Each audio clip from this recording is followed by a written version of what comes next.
আর একবার ডাক দাও দিদিকে, দিদিকে ডাক দাও।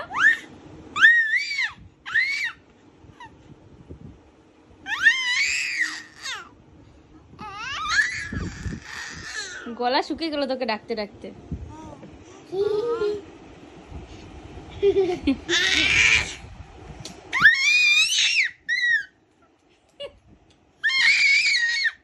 দেখছিস গলা শুকিয়ে লাগছে, পড়ে যা পটাশ করে পড়ে যাবে, গলা শুকিয়ে যায় বাবাই। দিদি তোকে ডাকছে কেমন করে।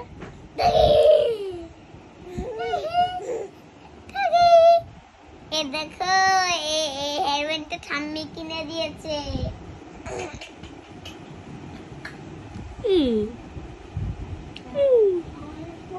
আর একটু ডাকো দিদিকে। দিদি বলতে পারে না এখনো, ওই জন্য চিল্লাচ্ছে করে ডাকে।